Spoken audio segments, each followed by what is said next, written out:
Tapping కేసుతో సంబంధం లేకపోయినప్పటికీ ఇప్పుడు ఏసీబీ ఈ కార్ రేస్ తీసుకుంది కదండి సార్, దీనికి సంబంధించి నిన్న ఒక లేఖ రాశారు ఆయన ఏసీబీకి.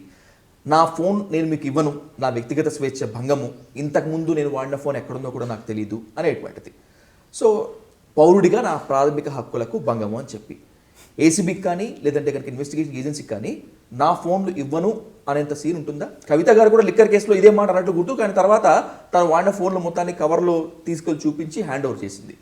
హౌ ఇట్ టర్న్, ఎట్లా ఉంటుంది? 100 కోట్లని నిన్న రాబందు రామనామ జపం చేసినట్టు ఇవే కదా అసలు హీరోయిన్ల ఫోన్లను ట్యాప్ చేసి అందరి ఫోన్లను ట్యాప్ చేసి ట్యాపింగ్ కేసులో కేటీఆర్ పేరు రాలేదు అంతే. రేపో ఎల్లుండో వస్తుంది, ఆటోమేటిక్గా వస్తుంది. ఎందుకంటే బీయింగ్ ఎ మినిస్టర్ ఈయన ఇన్వాల్వ్మెంట్ ఖచ్చితంగా ఉన్నప్పుడు ఆ కేసును ప్రభావితం చేసే విధంగా మాట్లాడడం. ఫండమెంటల్ రైట్స్ ఈ రోజు గుర్తొచ్చినాయా? ఫండమెంటల్ రైట్స్ ఏం చెప్తున్నాయి? ఎవరు ఇన్ఫ్రింజ్ చేయొద్దు, కాన్స్టిట్యూషన్ ఏం చెప్తుంది? ఫండమెంటల్ రైట్స్ ఎవరి స్వేచ్ఛను హరించడానికి లేదు. ఇంతమందిని స్వేచ్ఛను, లక్షల మంది స్వేచ్ఛను హరించి నువ్వు ఈరోజు రామనామ జపం చేస్తూ నీ పేరు రాముడైనా సరే రాముని పొగిడితే రాముని మా నామం తీసుకుంటే కడుపు నిండుతుందా అని చెప్పిన రామారావు ఈరోజు మళ్ళా తులసిమాల జపం చేస్తున్నాడు, తులసి జపం చేస్తున్నాడు. అంటే సోయి నీ వరకు వస్తే మాత్రం ఒకటి పెయిన్ అనేది తెలుస్తుందా? వేరే వాళ్ళ ఫోన్లను ట్యాప్ చేసి వాళ్ళ స్వేచ్ఛను ఇన్ఫ్రింజ్ చేసినప్పుడు మాత్రం ఆ సోయి లేదా? అంటే చీమునెత్తురు పారతలేవా? ఏమన్నా డ్రైనేజ్లో నీళ్ళు పారుతున్నాయా కేటీఆర్ రక్తంలో? చెప్పే లీగల్ టీంకు బుద్ధి లేదా? ఇప్పుడు లీగల్ టీమే లీగల్ నోటీస్ ఇచ్చింది, అడ్వైజ్ ఇచ్చింది కేటీఆర్కి. అదే ఫేటల్ కాదా? అదే ఏసీబీ ఇచ్చిన లీగల్ నోటీసును అక్కడ పంపించేసి అరెస్ట్ చేయడానికి ఇన్వెస్టిగేషన్ ఏజెన్సీ కోర్టు ముందు రిక్వెస్ట్ చేస్తే ఆటోమేటిక్గా నీ వ్యక్తిగత స్వేచ్ఛ అయింది.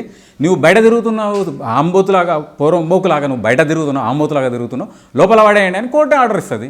సింపుల్. అంటే your fate is decided by your legal team. అంత తొక్కల లీగల్ టీంలు ఎందుకు పెట్టుకుంటున్నారు? నీవే చెప్తున్నావు ఇన్ఫ్రింజ్ చేయకూడదు అని.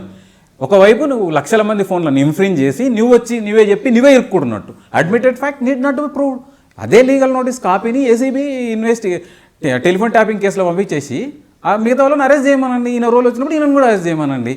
ఏసీబీ కేసులో కూడా ఆయన ఒక పార్టీ అధ్యక్షుడిని భయపెట్టే విధంగా చేస్తున్నప్పుడు ఎందుకు ఏసీబీ అరెస్ట్ చేయదు?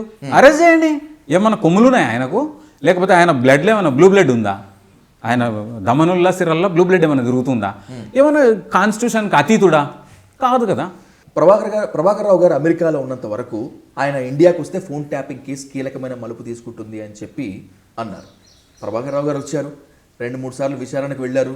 కట్ చేస్తే సుప్రీంకోర్టుకి మళ్ళీ సిట్ వెళ్ళేటువంటి యోచనలో ఉంది, బికాస్ హీఈస్ నాట్ కోఆపరేటింగ్.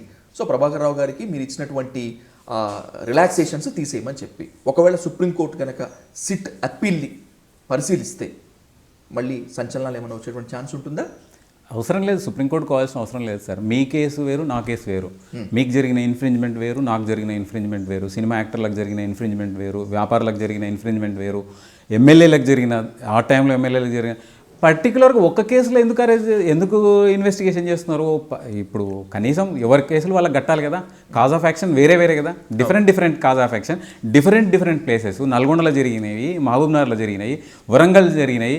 ఇవన్నిటిని ఒకే కేసు కింద తీసుకోవడం వల్ల దొంగలకు అద్భుతం జరుగుతుంది. Supreme court is very wise. వాడు వస్తేనే కదా ఈ మాల్ ప్రాక్టీస్ బయటకు వచ్చేది. అందుకే పర్మిషన్ ఇచ్చింది. ఆగస్టు 11 వరకు ఏదైతే అరెస్ట్ చేయకూడదని రిలాక్సేషన్ ఇచ్చినందుకే కదా ప్రభాకర్ రావు అనే వ్యక్తి తెలంగాణకు వచ్చింది. ఇన్వెస్టిగేషన్కి సహకరించడు అనే విషయం కూడా బయటికి రావాల్సింది. ఎట్లొచ్చింది? వాడు వచ్చినందుకే కదా. అంతే. వాడు అందుకే సుప్రీంకోర్టు ఈజ్ వెరీ వైజ్. అవకాశం ఇచ్చింది, నువ్వు రా చూసుకుందాం అని. ఇప్పుడు అవకాశం వచ్చింది. ఇప్పుడు అన్నీ బయటకు వస్తున్నాయి ఒకటి. ఒకరోజు 600 మంది ఫోన్లు బయటకు వచ్చినాయి అన్నారు, ఒకరోజు 4200 మంది ఫోన్లు ట్యాప్ అయినాయి అన్నారు. షర్మిల గారి ఫోను, అనిల్ గారి ఫోను ట్యాప్ అయినాయి, చంద్రబాబు నాయుడు గారి ఫోన్ ట్యాప్ అయింది, లోకేష్ గారి ఫోన్ ట్యాప్ అయింది. ఇవన్నీ ప్రభాకర్ రావు వచ్చిన తర్వాతనే కదా బయటకు వచ్చింది, అంతకుముందు రాలేదు కదా. ఇప్పుడు దానికి తగ్గ పనిష్మెంట్ అయితే ఖచ్చితంగా ఉంటుంది. బ్రీచ్ ఆఫ్ కాన్స్టిట్యూషన్ ఈజ్ ఖచ్చితంగా కాన్సిక్వెన్సెస్. కేసీఆర్ గవర్నమెంట్లో అన్కాన్స్టిట్యూషనల్గా వ్యవహరించిన అధికారులందరికీ కూడా శిక్ష పడే అవకాశం ఖచ్చితంగా ఉంది.